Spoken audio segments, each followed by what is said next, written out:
Hello class, I'm James Moberly, and in today's presentation I'm going to discuss how to incorporate cultural competence into academic librarianship.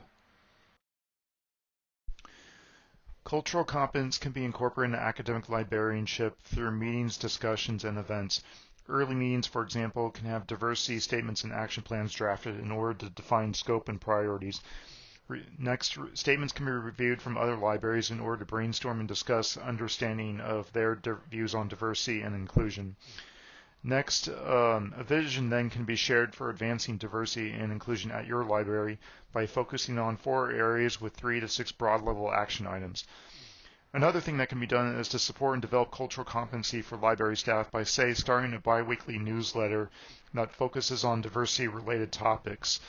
And the next thing to do would be to create a Google site as a vehicle for publishing the newsletter with the main topic for the month on the current homepage, and then the other website pages archiving or storing past articles. The point is, the articles can serve as a basis for having regular library staff meetings. And the website can be monitored for usage using Google Analytics in order to understand how users interact with the site and inform the team if further changes need to be made.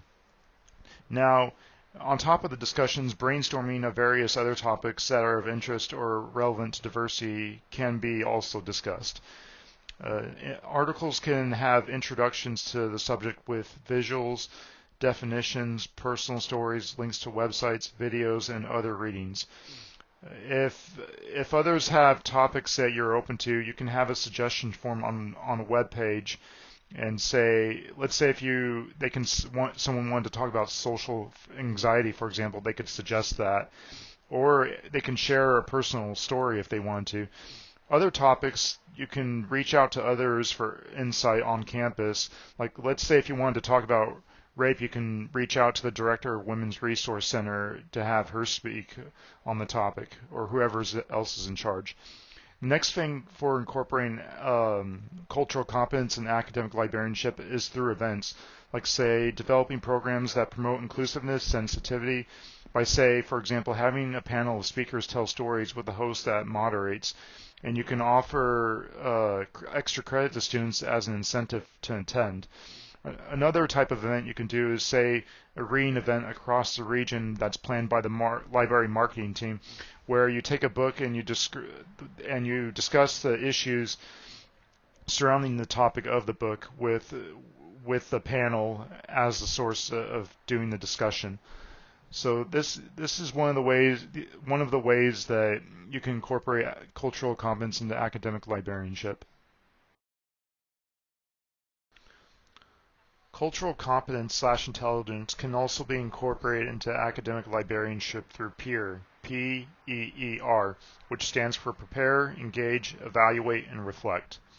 Preparation can be done by examining own biases and attitudes. Consider identity factors, for example, and acknowledge the differences between cultures. Find out cultural values / traditions, attitudes towards learning, communication, and relational patterns. Consider cultures also when designing instruction and learn about them. And you can also look up demographic details in the campus diversity offices. The next thing is instructional design. By gauging interest, what will drive the most interest and engagement. Look for barriers to learning and make adjustments to the points of confusion. And try to make the lesson be relevant to personal circumstances. Also consider what formats, choices, and options for understanding, such as reading, writing, visual aids, hands-on learning. Which one of these methods or formats is the best way for your audience or students to learn? The next thing is teaching and self-documentation.